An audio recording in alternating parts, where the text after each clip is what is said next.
And everything that I read, I always tell my group, is in the public domain. So it's nothing that you couldn't hop online and print yourself. It's completely accessible if you'd like to do that. All right. Twice already, Marie had pointed out the brilliance of the autumnal sun on the perfect field of corn, because the brilliance of the autumnal sun on the perfect field of corn put her in mind of a haunted house. Now, not a haunted house she had ever actually seen, but the mythical one that sometimes appeared in her mind, with the adjacent graveyard and cat on a fence. Whenever she saw the brilliance of the autumnal sun on the perfect, etc., etc., and she wanted to make sure that if the kids had a corresponding mythical haunted house that appeared in their minds, whenever they saw the brilliance of the, etc., etc., it would come up now so that they could all experience it together. Like friends, like college friends on a road trip, sans spot. Ha ha! But no, when she, a third time, said, "Wow, guys, check that out," Abby said, "Okay, Mom, we get it, it's corn."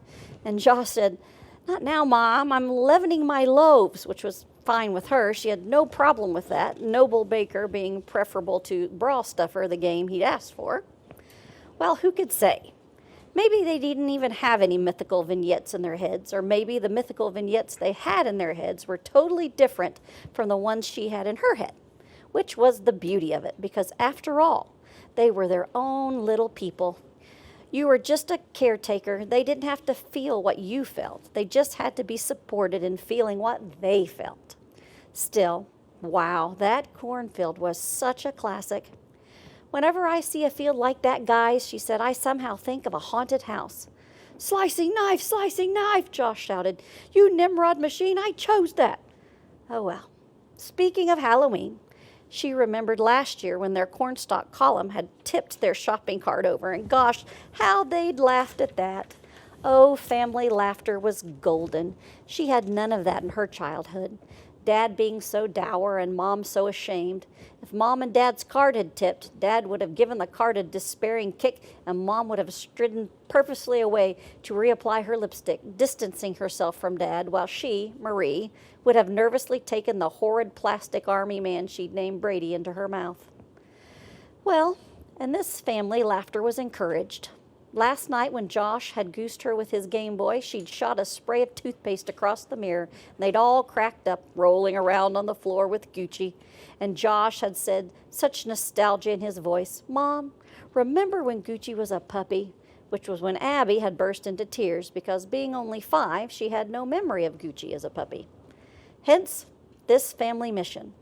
As far as Robert, oh, God bless Robert, there was a man, he would have no problem whatsoever with this family mission. She loved the way he had of saying "ho ho" whenever she brought home something new and unexpected. "Ho ho," Robert had said, coming home to find the iguana. "Ho ho," he'd said, coming home to find the ferret, trying to get into the iguana cage. We appeared to be the happy operators of a menagerie. She loved him for his playfulness. She could bring him a hippo. You'd put on a credit card. Both the ferret and the iguana had gone on the credit card. And he'd just say, "Ho ho," and ask what the creature ate and what hours it slept and what the heck they were going to name the little bugger. In the back seat, Josh made the get sound he always made when his baker was in the baking mode, trying to get his loaves into the oven while fighting off various hungry denizens, such as a fox with a distended stomach, such as a fey robin that would probably carry the loaf away, speared on its beak, whenever it succeeded in dropping a clonking rock on your baker. All of which Marie had learned over the summer by studying the Noble Baker Manual while Josh was asleep. And it had helped. It really had. Josh was less withdrawn lately, and when she came up behind him on now while he was playing and said, like, "Wow, honey, I didn't know you could do pumpernickel," or "Sweetie, try a serrated blade, it cuts quicker. Try it while doing latch the window," he would reach back with his non-controlling hand and swat at her affectionately. And yesterday they'd shared a good laugh when he'd accidentally knocked off her glasses. So her mother could go right ahead and claim that she was spoiling the kids. These were not spoiled kids. These were well-loved kids. At least she'd never left one of them standing in a blizzard for 2 hours after a junior high dance. At least she'd never drunkenly snapped at one of them. I hardly consider you college material. At least she'd never locked one of them in a closet, while entertaining a literal ditch digger in the parlor. Oh God, what a beautiful world. The autumn colors, that glinting river, that lead-colored cloud pointing down like a rounded arrow at that half-remodeled McDonald's standing above I-90 like a castle. This time would be different. She was sure of it. The kids would care for this pet themselves, since a puppy wasn't scaly and didn't bite. "Oh, ho," Robert had said the first time the iguana bit him. "I see you have an opinion on the matter." Thank you, Lord, she thought as the Lexus flew through the cornfield. You have given me so much. Struggles and the strength to overcome them. Grace and new chances every day to spread that grace around. And in her mind, she sang out as she sometimes did when feeling that the world was good. And she had at last found her place in it. Ho, ho, she said. Ho, ho. Callie pulled back the blind. Yes, awesome. It was still solved. So perfect. There was plenty for him to do back there. A yard could be a whole world, like her yard when she was a kid had been a whole world. From the 3 holes in her wood fence, she's been able to see Exxon, hole 1, and Accident Corner, hole 2, and hole 3 was actually 2 holes that you line them up right. Your eyes would do this weird crossing thing, and you could play, "Oh my God, I'm so high," by staggering away with your eyes crossed going, "Peace, man, peace." When Bo got older, it would be different. Then he'd need his freedom. But now he just needed not to get killed. Once they found him way over on Testament. That was across I-90. How had he crossed I-90? She knew how. Darted. That's how he crossed streets. Once a total stranger called them from Hightown Plaza. Even Dr. Brile had said it. "Callie, this boy is going to end up dead if you don't get this under control. Is he taking the medication?" Well, sometimes he was, and sometimes he wasn't. The meds made him grind his teeth, and his fist would suddenly pound down. He'd broken plates that way, and once a glass-topped table, and got 4 stitches in his wrist. Today, he didn't need the medication because he was safe in the yard because she fixed it so perfect. He was out there practicing pitching by filling his Yankees helmet with pebbles and winging them at the tree. He looked up and saw her and did the thing where he blew a kiss. My sweet little man. Now all she had to worry about was the pup. She hoped the lady who'd called who actually show up. It was a nice pup, white, with brown around one eye, cute. If the lady showed up, she definitely won it. And if she took it, Jimmy was off the hook. He'd hated doing it that time with the kittens, but if no one took the pup, he'd do it. He'd have to, because his feeling was when you said you were going to do a thing and didn't do it, that was how kids got into drugs. Plus, he'd been raised on a farm, or near a farm anyways, and anybody raised on a farm knew that you had to do what you had to do in terms of sick animals or extra animals, and the pup, being not sick, was just extra. Now that time with the kittens, Jesse and Molly had called him a murderer, getting Bo all worked up, and Jimmy had yelled, "Look, you kids, I was raised on a farm and you gotta do what you gotta do." And then he'd cried in bed, saying how the kittens had mewed in the bag all the way to the pond. Now he'd wished he'd never been raised on a farm. And she almost said, "You mean near a farm?" His dad had run a car wash outside Cortland. But sometimes, when she got too smart, he would do this hard pinching thing on her arm while waltzing her around the bedroom, as if the place where he was pinching her like her handle, going, "I'm not sure I totally heard what you just said to me." So that time after the kittens, she'd only said, "Oh, honey, you did what you had to do." And he said, "I guess I did, but it's sure not easy raising kids the right way." And then, because she hadn't made his life harder by being a smart one, they had laid there making plans like, why not sell this place and move to Arizona? Buy a car wash? Why not buy the kids hooked on phonics? Why not plant tomatoes? And then they'd go to wrestling around, and she had no idea why she remembered this. He had done this thing of, while holding her close, bursting this sudden laugh, despair snort into her hair like a sneeze, or like he was about to start crying, which had made her feel special, him trusting her with that. So what she would love for tonight was getting the pup sold, putting the kids to bed early, and then Jimmy seeing her all organized in terms of the pup. They could mess around and after a while lie there making plans, and he could do that laugh snort thing in her hair again. Why that laugh snort meant so much to her, she had no idea. It was just one of the weird things about the wonder that was her. Outside, Bo hopped to his feet and suddenly curious, because here we go. The lady who'd called had just pulled up. Yep, and in a nice car too, which meant too bad she'd put cheap in the ad. Abby squealed, "I love it, Mommy, I want it," as the puppy looked up dimly from its shoebox, and the lady of the house went trudging away. 1, 2, 3, 4, plucked up 4 dog turds from the rug. Well, wow, what a super field trip for the kids, Marie thought. The filth, the mildew smell, the dry aquarium holding the single encyclopedia volume, the pasta pot on the bookshelf with an inflatable candy cane inexplicably sticking out of it. And although some might have been disgusted by the spare tire on the dining room table, by the way the glum mother dog, the presumed in-house pooper, was dragging its rear over the pile of clothing in the corner, in a sitting position, splay-legged, a moronic look of pleasure on her face, Marie realized, resisting the urge to rush to the sink and wash her hands in part, because the sink had a basketball in it, that what this really was deeply sad. "Please do not touch anything. Please do not touch," she said to Josh and Abby, but just in her head, wanting to give the children a chance to observe her being democratic and accepting.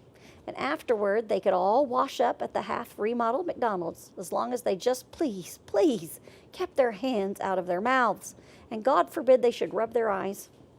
The phone rang, and the lady of the house plodded into the kitchen and placing the daintily held paper towel-wrapped turd on the counter. "Mommy, I want it," Abby said. "I will definitely walk him like twice a day," Josh said. "Don't say like," Marie said. "I will definitely walk him twice a day," Josh said. Okay then, all right. They would adopt a white trash dog. They could name it Zeke, buy it a little corncob pipe and a straw hat. She imagined the puppy, having crapped on the rug, looking up at her going, "Can't help it." But no. Had she come from a perfect place? Everything was transmutable. She imagined the puppy grown up, entertaining some friends, speaking to them in a British accent. "My family of origin was rather not, shall we say, of the most respectable." Wow, the mind was amazing, always cranking out these. Well, first Marie stepped to the window and, anthropologically pulling the blind aside, was shocked. So shocked that she dropped the blind and shook her head as if trying to wake herself. Shocked to see a young boy, just a few years younger than Josh, harnessed and chained to a tree. Via some sort of doohickey, by which she pulled the blind back again. Sure, she could not have seen what she thought she had seen. And when the boy ran, the chain spooled out. He was running now, looking back at her, showing off, and then he reached the end of the chain, and it jerked, and he dropped as if shot. He rose to a sitting position, railed against the chain, whipped it back and forth, crawled to a bowl of water, and lifting it to his lips, took a drink from a dog's bowl. Josh joined her at the window. She let him look. He should know that the world was not all lessons and iguanas and Nintendo. It was also this muddy, simple boy tethered like an animal. She remembered coming out of the closet to find her mother's scattered lingerie and the ditch digger's metal hanger full of orange flags, and she remembered waiting outside the junior high in the bitter cold and the snow falling harder as she counted over and over to 200, promising herself each time that when she reached 200, she would begin the long walk back.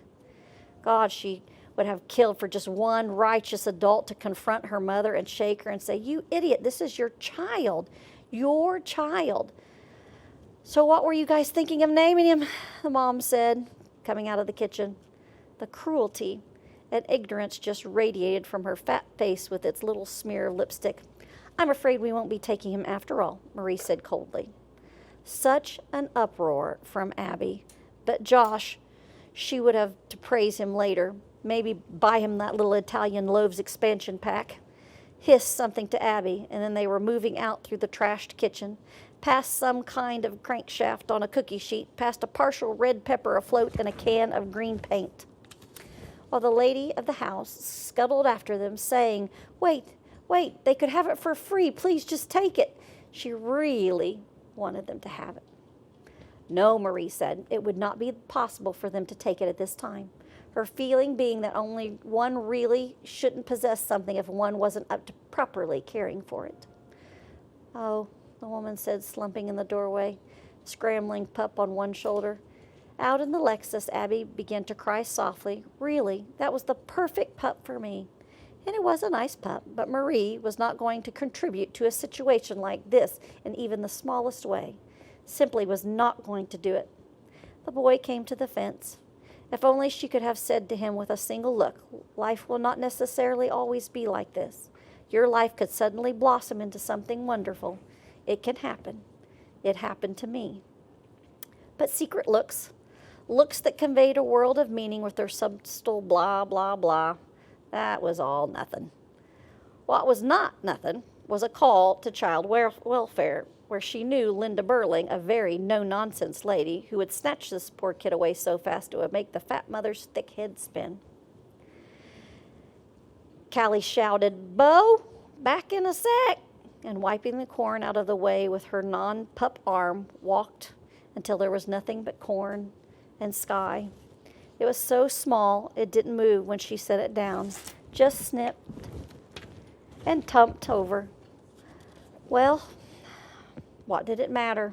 Drowned in a bag or starved in the corn? This way Jimmy wouldn't have to do it. He'd have enough to worry about. The boy she'd first met with hair to his waist was now this old man shrunk with worry. As far as the money, she had 60 hidden away. She'd give him 20 of that and go.